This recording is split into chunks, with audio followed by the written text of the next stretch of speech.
Growing and scaling a business is complex. It can be very scary and lonely trying to navigate it all. It comes down to the community of trusted people you surround yourself with.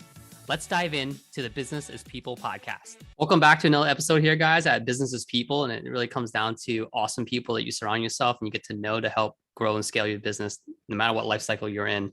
And I'm super excited to have John here. John and I have been chatting on and off over the last year. John Vuong is the CEO of Local SEO Search, and he's actually based out of Toronto, so representing Canada. And we're actually in the Olympics right now, so the Canadians are doing pretty well during these times. So welcome to the show, John. Well, thanks a lot, Kham. I'm excited. Yes, Canadians are shining, and it's a great way. Like sport, people don't understand how long dedication, time, commitment it takes to get on that world stage, right? So understanding perspective, like what it takes to be a business owner, athletes the same. So just to get into your mindset, because I see all these books behind you, and reading and just learning, constantly learning as a leader, but even as an owner, you constantly have to be learning. And I think you and I mentioned something earlier. We were talking about family. And we were saying it's good to have kids exposed to different things, and same thing with people and leaders and books. So how did you go about reading all these books, but being also disciplined to read all these books? So reading has always been something that it's weird. When I was younger, one of my jobs in high school was I was working at the library for 5 years, shelving books. I was not an avid reader at that time, but I think literally I was exposed to a lot of books. I didn't read at that time a lot, but it gave me a good foundation because when I got my first job, not only did I enjoy wanting to be excellent in sales, I wanted to absorb from the greatest. So I started seeking out books of people that lived it, 20, 30 years of experience, then put that experience in a book, summarized it, and I was able to pull nuggets out of it to utilize it for my own personal experience. So I learned early that reading was going to give me an edge on my not internal competition in sales, but also achieve whatever I wanted to achieve in my success, right? Whatever that meant to me personally. And you have all these books. How many books do you have, and how many have you read? So I probably have thousands of books. Upstairs, there's bookshelves as well. I probably read thousands. The last 5 years, I've been in a mission. Well, not really. I enjoy reading. So instead of me watching YouTube, Netflix, social media, engulfing all that, I actually want to learn from people that I have interest in. Hobbies, like I have interest in investing in real estate and bucket list travel and health, which now I'm a biohacker and I'm learning about business and funnels and sales operations and accounting, all that stuff that I'm interested in. So then I start reading and absorbing and trying to figure out who is experts in their own right that I can gain insights from. So therefore I buy books, I read 1 to 2 a week, and I take notes all the time, and I try to utilize what I learn slowly, because you can't utilize everything that you learn, and use it for your own life, right? And hopefully that gives you a leg up in all aspects of life. I think everyone knows to some degree, constantly learning, constantly reading. We hear it all the time, but it's hard to do. I have only a few books back here. You're totally embarrassing me here, but I have certain books that I like. I'm a big audio guy, so I do a lot of listening on Audible, but then I'll read it too because I think that tangible. Yeah. But sometimes I have to reread it. Every time I go back and read something again, based, I guess, where I am in my life too, it resonates with me differently. Yes. Has that ever happened to you? And then give me an example of what takeaways and what book that came from. Definitely. So one of my first books was Rich Dad, Poor Dad by Robert Kiyosaki. And I read that when I was in university. My brother gave it to me. I read it again when I was working first job. I read it probably 10 times since. And I just read it a couple of weeks ago again. And everything kind of sinks in differently depending on where you're at in the stage of your life.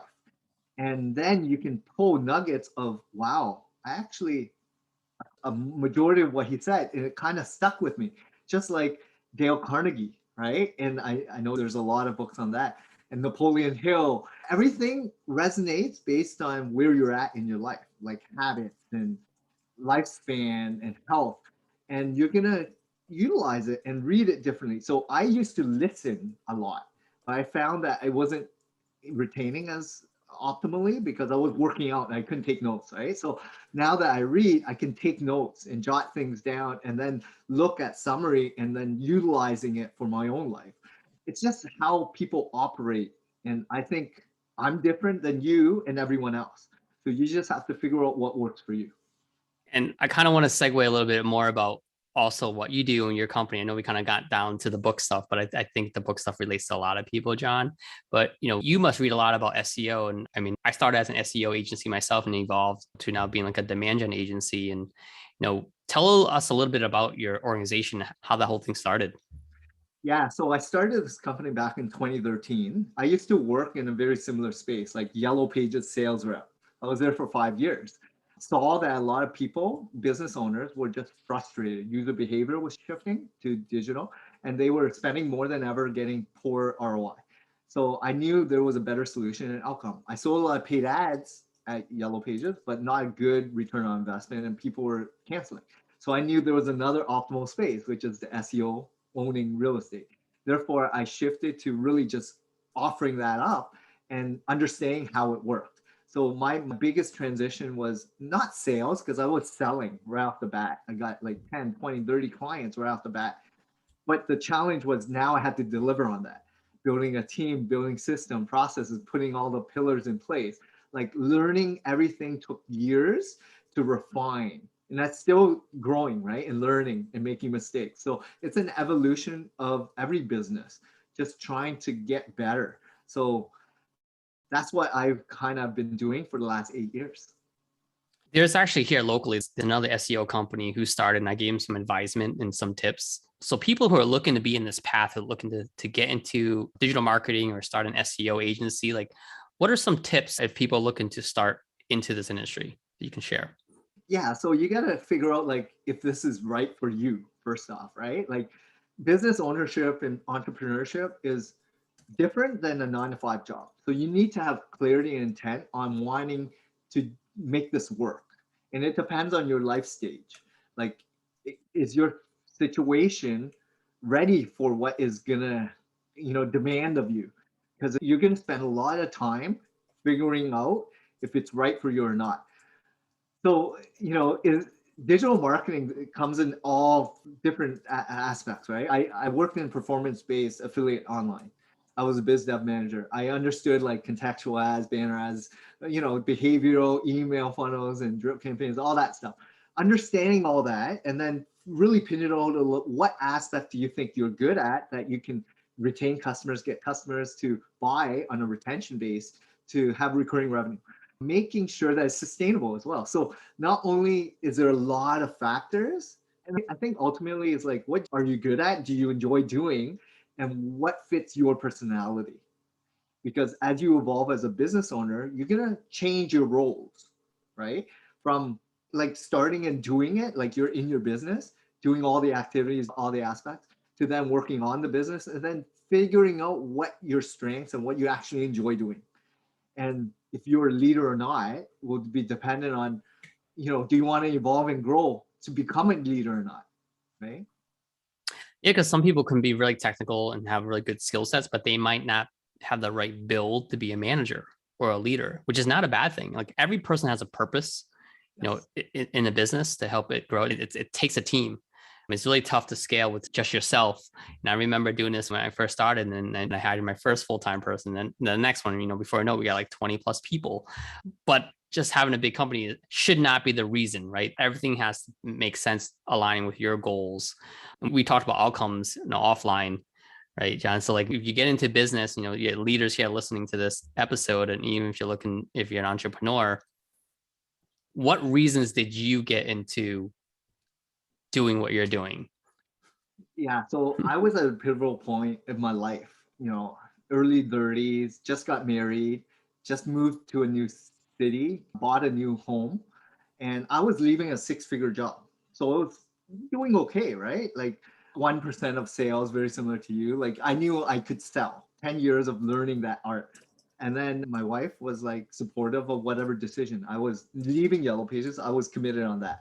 I knew I wanted to either work at another company like Facebook or Amazon or something big, right? Tech or Google or whatever, or try something.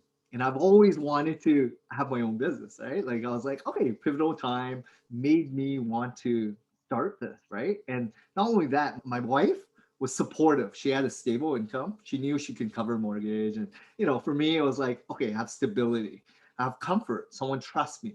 Now my job is to ensure that I don't break that trust. So my commitment was give it all, work hard, work crazy hours to learn as much as I can so I don't disappoint my wife, right?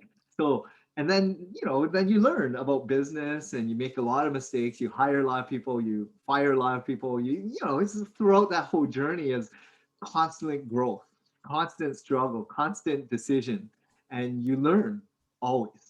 So I want to touch upon, you talked about your wife, how important that is. And that was really important for myself too, having, if you are married, right? Like some entrepreneurs are not, they're single. So having that trusted person, if it's a partner, mentor, spouse, like how did that, if you don't mind getting into a little some details, if you're open to share this, John, like what was that conversation like? Because I think people are afraid to share that. Some people might say, are you an idiot? Why are you doing this? So like, what was that conversation like? And what are some areas of advice that you can share if there's some pushback saying like, I don't think you should do this, not a good time? So I'm very fortunate to have a wife that understands when I was happy or not happy. So while working, even though I was earning okay money, it was like I was not happy at my job, right? And she knew I had more in myself to bring happiness. And in a relationship, people can read you, right? They understand what you're all about, what your goals and visions and values are all about. And if they're not in alignment, and you're out of place, right? So you gotta discover and find that. I just didn't find my calling at that stage until I started something that I can then own and be passionate about. And she's never met someone as passionate in whatever I did. So I was like, look, I'm going to make this happen. I'm going to make it work. I was very positive and then I failed and I kept going and I failed and I kept going. But she was always trying to be there to pick me up because she understood that my happiness is what it's all about, right? Supporting someone else their dreams and aspirations. So that's what a strong core group of either family or friends or mentors, coaches, or whatever your support system is so critical to any success you're going to have in life.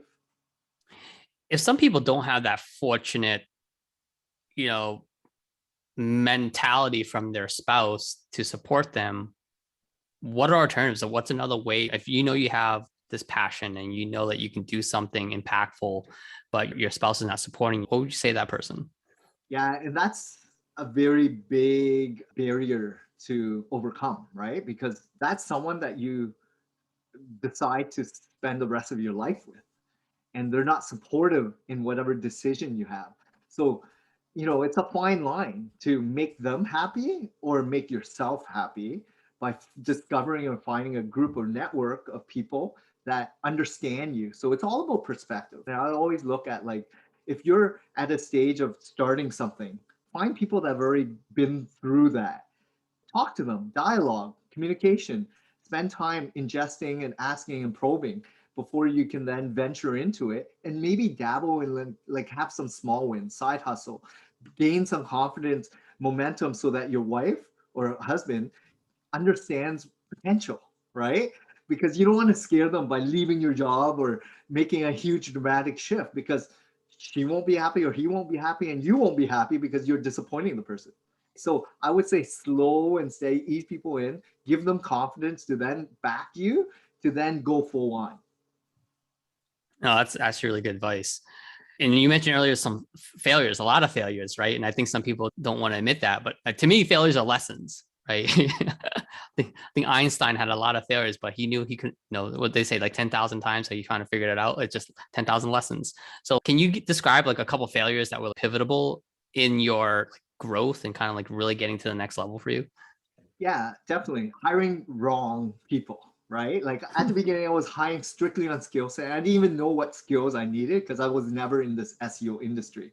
And learning by reading, following, joining communities, going to conferences, and absorbing like what it took, what skill set really mattered, what is pivotal, how do you build, how do you structure, how do you take care of clients, like all these things. I didn't know anything about business ownership, right? Until I was exposed to other people in different situations, but in the same industry as mine. So hiring wrong. So I now hire slow, but fire fast. I hire more on values and good fits with the culture than someone that has amazing skill set, right? I hire people that want to grow and evolve and be great humans, okay? Like the same kind of values that I possess, the impact, the giving, the happiness, all that stuff that matters, family. So then the other thing is like, how do I make sure the results matter, right? Like I made so many mistakes at the beginning, overpromise, never deliver. I was sales. And then I didn't know that now I have to deliver on what I say I'm going to deliver. So then my reputation was on the line and I was trying to be as authentic as possible. So just letting people in on the process, right? Like I'm early stages, I'm going to make a lot of mistakes, I'm going to learn. But if you're with me, you're going to see, you're going to feel it. And that took time to acknowledge and make sure that I was able to get better results over the years. So just learning and be okay with slow and steady versus rapid growth hacking and fast growth and all that other stuff. I mean, people just want it right away. And then some people feel like, hey, I've been doing this.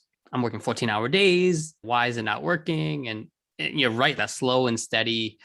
I sometimes fall in that. I have my roller coasters when I first started too. And there's those blinders you have to keep on and just believe, follow the process, surround yourself with mentors.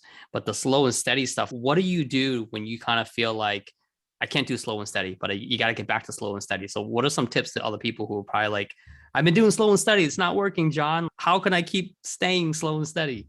So these are the things that I've learned to kind of tune out, right? Like who are you comparing with? You should only be comparing to yourself. So are you slowly progressing? 5% a year growth, 10%, not 200%. Is it even sustainable, right? And why do you need that growth in the first place? So understand what the purpose is on this huge success that you have envisioned. And it's okay to slow and steady, because when I read that Rich Dad Poor Dad, it was all about investing and saving and making sure you have passive income and making sure your investments working for you, and understanding that it's wisdom. People that have lived it, 60, 70, 80-year-old in life, they have way more insights than you as a 20, 30, 40-year-old.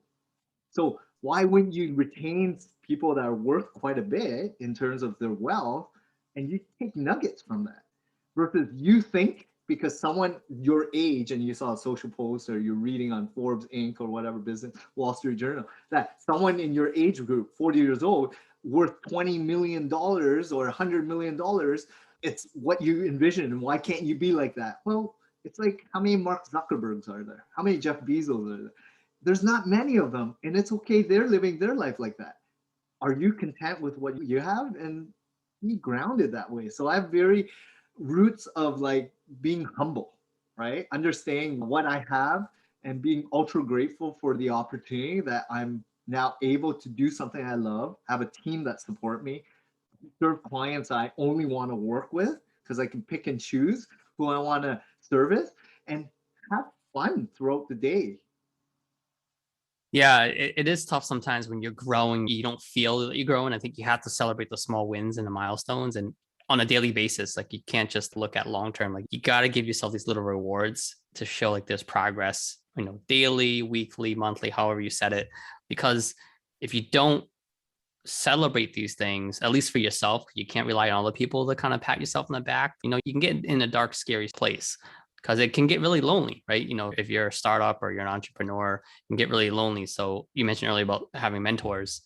Again, going back into that, people wanting to start an agency or get into the SEO realm, what are some common like myths about this profession? Because I've talked to other people and they're like, oh, you're doing SEO, like that doesn't work. Or there's so many, like some people hate on SEO companies and other people love it, right? So what are some myths that you can debunk?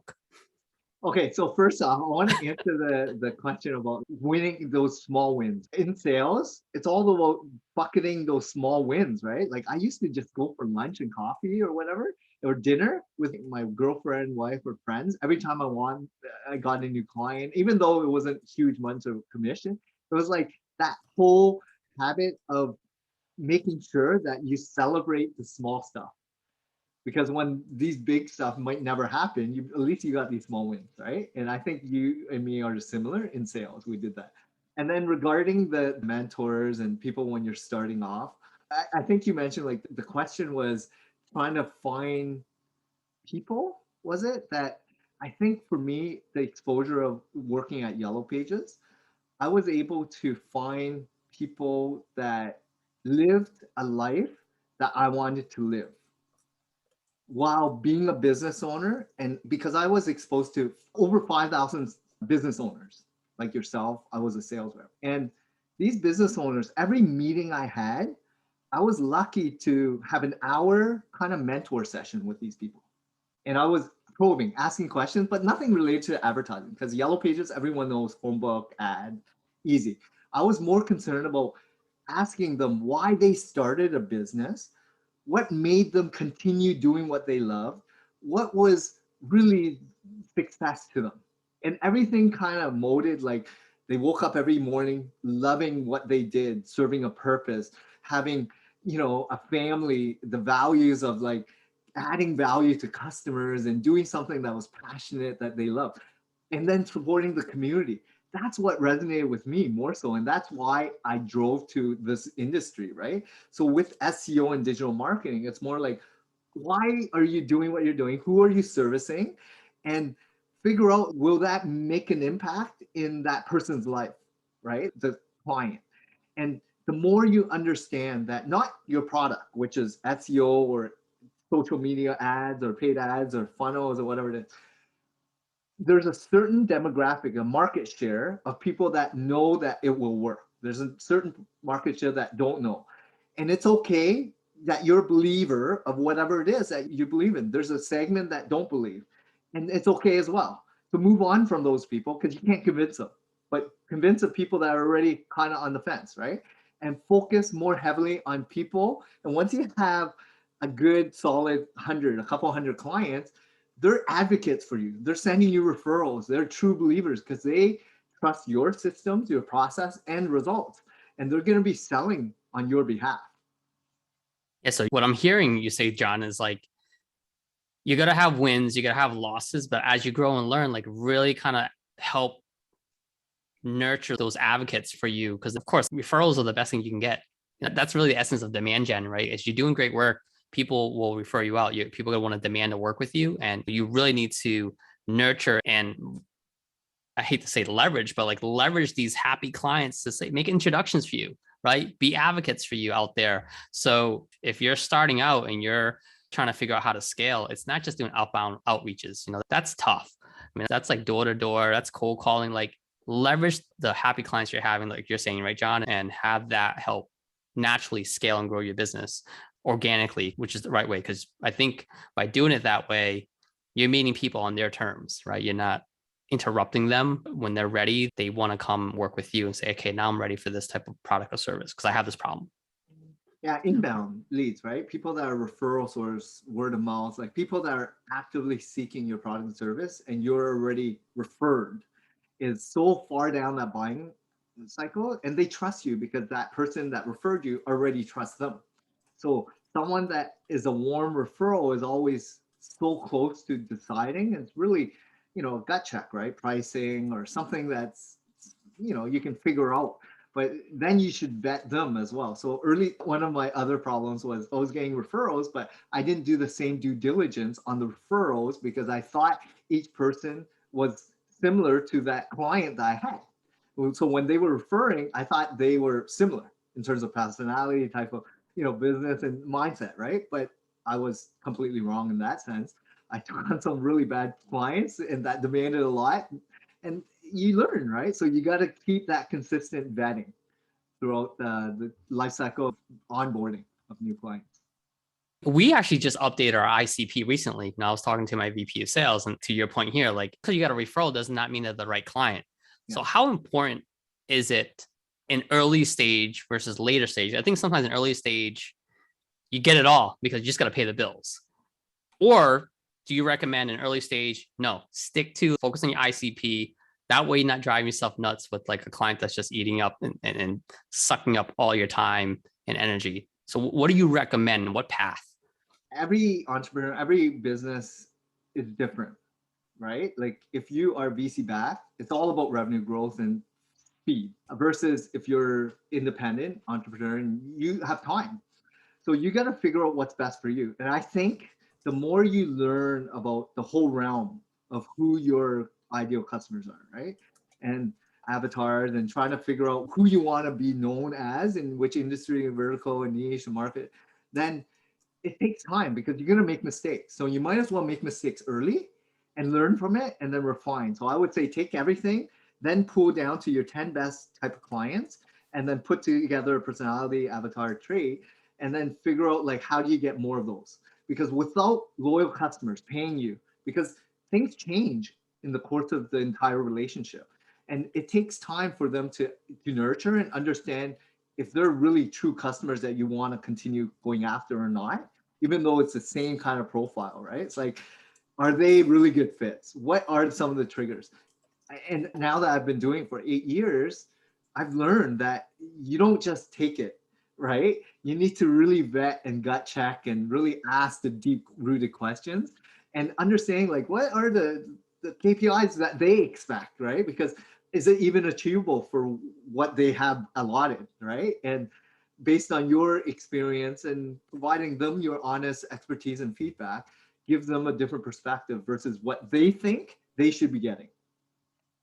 Yeah, I think a lot of people have different expectations, and sometimes it's not their fault, right? It's the knowledge that they have versus like, you are an expert in SEO in your team, but then the client comes in, they hire an SEO company or agency, and they just have sometimes unrealistic expectations, but it's not their fault. So like, what are some myths or expectations that you're running into? Because folks who listen to this, like, SEO is still really important. It's a tactic that falls under multiple tactics for demand gen, but like, how does someone know the difference between good SEO and bad SEO? So there's a couple of questions in there, right? So I think what's most importantly, let's start with the first one, right? Like, how can you tell the difference between good and bad SEO? And then the second one would be like, what are myths? So good and bad SEO, I would say longevity of the agency and the track record and the type of clients that they work with. Vet them, right? Find out, reference check them, check out the case studies or whatever, portfolio. Because there's a lot of tools now, right? In this SEO world, you can actually scrape and figure out like what's going on in terms of how they got to where they are. The challenges for a lot of, business owners and a lot of specialists, digital marketing people, their KPIs are dependent on their budget. And they have to understand like scale, like the size of the corporation, how much is being input in terms of like content or strategy or allotted on what the metric is, right? SEO encompasses a lot of factors. And it's not just one segment. Like you can't just create content, right? It's everything. What's your dev technical involved, right? Implementation, planning. What's your SEO strategy? What is the keyword mapping involved? What is the link building strategy? What is the reputation involved in all that? Internal links. Like, what is the competitive analysis? There's so much going on, like the dynamics, and each of these change, and you got to factor in all the algo changes that Google's incorporating too. But this is to serve the better purpose, which is a better user experience for the customer. So understanding like as much as you want to serve Google search and you want to utilize their medium, their goal is to serve the client with better content or better serving of the websites. And you need to utilize that platform, which is search engine of Google, to leverage by inputting more content that they want. So pros and cons, like good and bad, you can vet, you can ask. Industry people, word gets out there. Which agency is good and who's ethical and what's not. hire people that vet. There's software that vet as well, right? But it's hard because every business owner, they already have a preconceived notion of what their expectations are. And they've been burnt before because they trusted someone.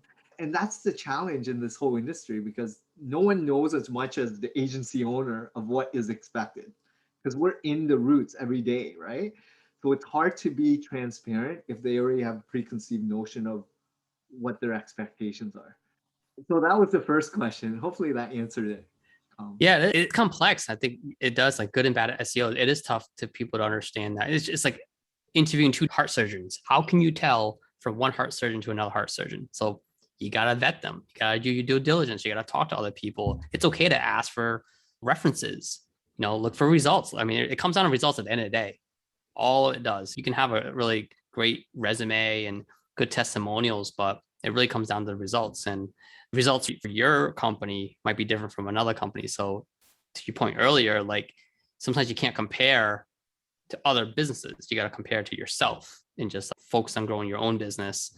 Because again, results are different for other businesses. Even if they're in the same industry, they can be different because there's so many variables, like you listed out earlier. There's so many variables in SEO that affect the outcome of your business. And I think that's one of the tough things that a lot of people don't understand. Unfortunately, it is what it is, so hopefully you align yourself with the right client who can appreciate the process and be patient, slow and steady to win the race. But yeah, that's the first one, the good and the bad. And then, we mentioned myths. Like, what are some things can you debunk about SEO? Yeah, people always want like, how fast will you get ranked? Nobody wants to pay what it's worth, the time. And people want not just ranking, but like results right away. And it's all unpredictable, because as much as you get keyword search volume and you get semantic keywords and variations and you're starting to rank, is it actually going to drive that results in calls, phone call sales, revenue, and profit, right? We don't know. There's so many variables. But our whole objective is to do things the right way, to grow organic traffic, to generate more, build your authority and trust, and get more traction to your site, right? And once you do all that, based on my experience and all the hundreds of clients I work with in these campaigns, it's all about, you'll feel and notice that everything we're doing will generate more revenue and profit. The challenge is, time, because if you're a hyper competitive marketplace, what's your budget and what has your competitors invested, right? How long have they been doing it, and what are they ranking for, and how do your expectations, even though you feel you're investing a lot, they have a way larger budget and they've invested longer. So your expectations are completely out of whack in reality. So you have to be straightforward and honest right at the beginning, fully transparent. This is what we've discovered. This is how long they've done it. They've been working with different agencies, and this is what the outcome is. It took them this many years to get there. And this is what I feel it would take to get you to where you want to be, right? So just being as transparent as possible. Yeah, setting expectations is critical. But some people who hear you say that, like, you know what? Maybe it's not even worth it. These guys have been doing it for like 10 years and they have a huge budget. What do you say to that business who maybe have a smaller budget? How critical, how important is it for them to consider SEO? SEO, if you're planning on being in business for 5, 10, 20 years, longevity, I would say it's probably the most important, because digital asset of that website is your bread and butter. It's like the telephone number or a storefront of your business. It's the first thing people see. And if it's not generating you leads, or it's not working for you 24/7, then you're not utilizing the website for the purpose, right? I feel a lot of people give up because they used a poor agency before. They undervalued and under budgeted. They, like you mentioned, competitive, right? Like, why should I even start if I know it's going to take 10 years? Well, if you think about it, the trends, the keywords, there's always gaps. Even if you really refine the niche, the vertical, the different keywords, the topics, there's opportunities. And this is what a good SEO company does. They discover opportunities to generate you leads and revenue and sales so that you will eventually rank. That may take you a lot longer, like the broad term, high volume keywords to dominate that niche, but there's quick wins so that it will support that journey of doing SEO, right? Like the whole premise for me is lifetime value of a customer, right? How do you retain them? And I keep them recurring because they know it's important. And when I start showing them good leads volume, the inflow of revenue and profit and good loyal customer ready by customers of the ideal avatar, then they know that we're on the right page. And it gets amplified as the years progress, because then we can go after more heavy loaded volume keyword terms because the authority builds upon that. I mean, for folks listening to you and the passion that you have, John, right? Like that comes from experience and failures that you learn, things that are working aren't working. So you're making the outcomes for your clients better and better every time, every day. Yes. So what are some of the biggest challenges that you face, growing your business?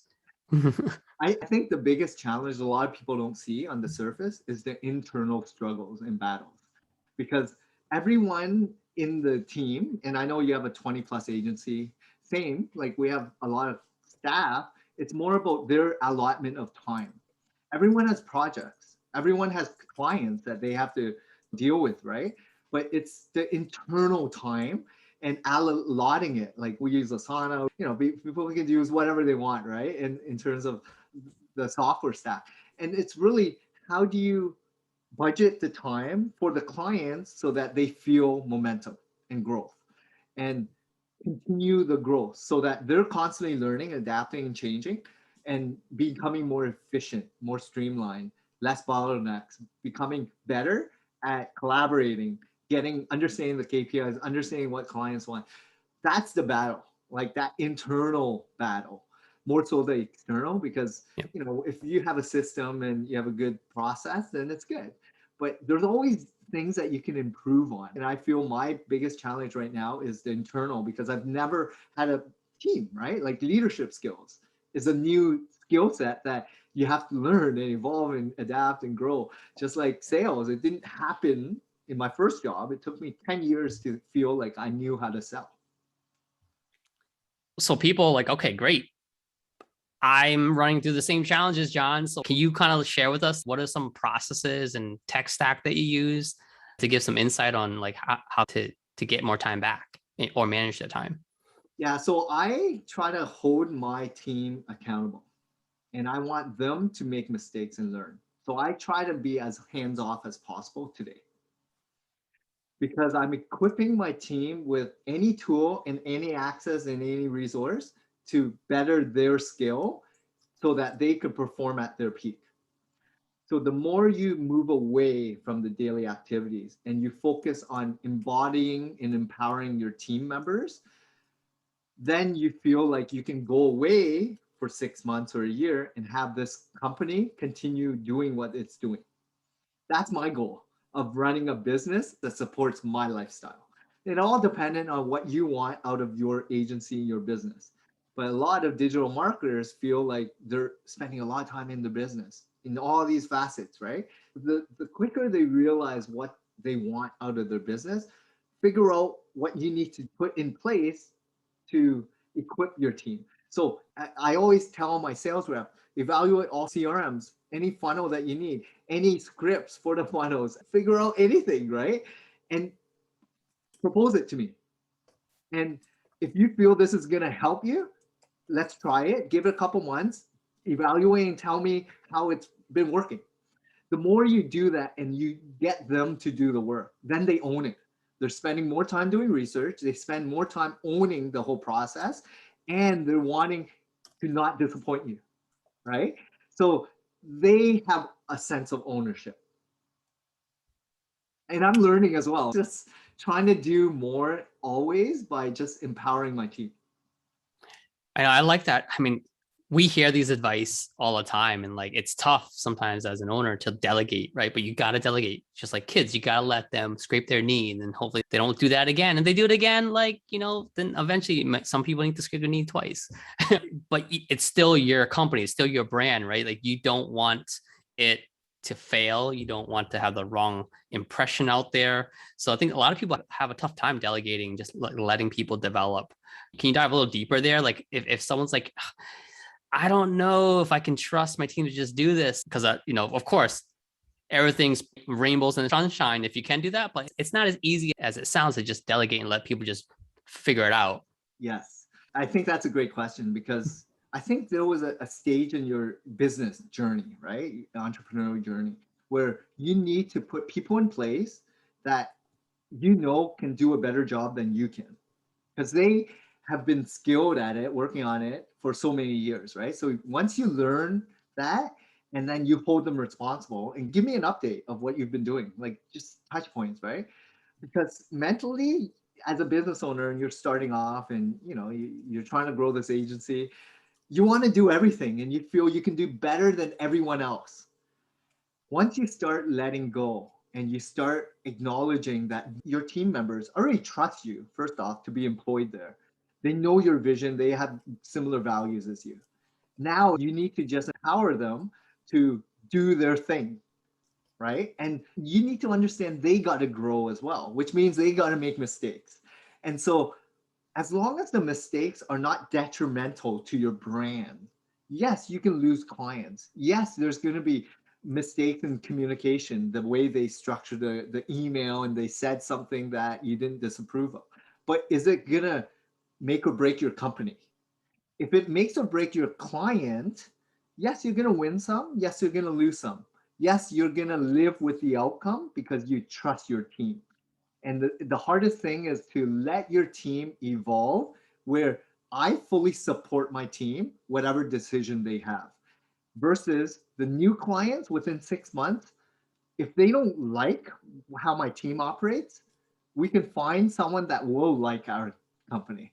And the more you support your team and they feel that you got their back, they're going to work harder than ever for you. And that's my mentality. I take care of my people, which is my family, the company, right? And my clients have been loyal to me. So I take care of my loyal customers. The ones that are newer, I know they're going to come and go, right? Because they don't know if this is right for them or not. And that's only time. Yes, there's going to be KPI metrics. Yes, there's deliverables. Yes, there's a lot of customer service. Yes, a lot of accountability. But you don't even know what their benchmark is. What's going to, trigger them to leave or love you, right? It's too early to say. So now that I've been in it for 8 years, I have clients been with me for 8 years or 5 years or 6 years. I know the profile, the type of clients I want, and that took time to uncover that. And therefore, those first couple of years are very, very challenging for every relationship. Just like if you're dating, right? You don't really know the person until you really know them, if you know what I mean. 100%. No, this is really great insight. I kind of preach the same thing. If you take care of your people, they feel safe and supported, and you give them the tools they need to grow, then let them run with it. But of course, like, you learn from your mistakes. We all do. We're all human. At the end of the day, we're human too. It's okay to make mistakes. It just can't be too often, because then maybe they're just not a good fit to the culture. Same thing with clients. They're not a good fit. There's alignment. Even if you remove the process and systems, right? It goes back to people again. It's the whole premise of this podcast. As you're speaking this whole time, it's like we're constantly hearing people, and clients that you bring in are people too. It's not just business. I kind of want to segue a little bit to the community, because I think community is a big part, and how businesses' involvement in the community, I think we're seeing is almost table stakes. People are expecting brands to be involved and give back one way or another to their community. So, like, how are you guys connected to your community? Yeah, like it's so important, right? Take care of your people, take care of your brand recognition, and support what you believe in. So each company has their own initiatives. What do they stand for? My thing is my roots. I was an immigrant from Vietnam. My parents came here, and I wanted to support the new immigrants coming to Canada. So we have this backpack program, giving them, equipping people with everything, backpack full with school supplies, giving them a couple hundred every year, right? And then it was more like supporting the business community by doing free SEO for small businesses for a couple of years. Like all these things to really just support the people, what you truly believe in, but really mean it, right? And do it. So people can tell if you're phony or you actually mean it. And the more you're just being yourself, and people will either like it or not, and people are judgmental on every facet, but the more vulnerable you are, the more authentic, the more real people see you. And it's consistency, they're either going to like you or not. And hopefully it hits a nerve in them that says, this company or this brand really stands for something. And I now want to support them. That's amazing. We kind of have similar backstories as well as an immigrant myself coming in. And the way we're trying to pay it forward is we're creating some scholarships to help kids. Because I remember the local church supported me when I was in school and I got some money to pay for my books and made a huge impact in my life for the opportunity I had for education. So, we want to pay it forward and give back to the community. So all this stuff that you're doing is amazing because I think people, when your services are equal, right? If you're like an SEO company, another one, people want to do business with businesses and people that they align themselves with. So like if you're doing things to connect with the community, that's going to help you win. You got to stand out and organically you grow, I think professionally and personally, but you also grow your business because of the stuff you're doing in the community. So we have a couple of minutes here. I kind of flew by here, our conversation, John. So I have a couple questions left. If there was one thing that people should do to have an impact in their lives professionally, what would be that advice? Professionally, I would say step outside your comfort zone, whatever it may be, and find out people that you want to be like, right? Maybe 5 years ahead of you, 10 years, 10, 20, 30, 40, 50 years ahead of you, right? And seek advice. That'd be coaches, mentors, communities, speakers, conferences. Just go out and reach out to them. The people at the top are probably the most genuine people that you can imagine. They're the people that understand what it took to get where they are, and they don't mind paying it forward. So my take would be like, just go out there and outreach. Go out there, make that initial phone call, email, introduction. Let them in on where you're at, why you are seeking something out, and what it means to you if you can have a quick call with them, whatever it is. But don't be afraid, because what's the worst that can happen? You didn't do it and they say no. Your life hasn't changed one bit. But if they did say yes, you're so much further ahead. Right on. I agree 100%. Asking or just connecting with people, you just never know what that relationship could turn into.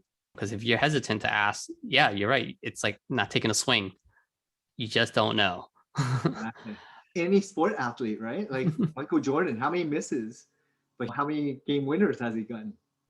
Right? He took the most misses ever, right? But no one talks about that. Yeah, I remember just, when I was getting guests on my podcast and sometimes like, oh, we're kind of new. I don't think this person would want to do it. But I sent a message to one of the folks I admire, who's very popular globally, and he joined.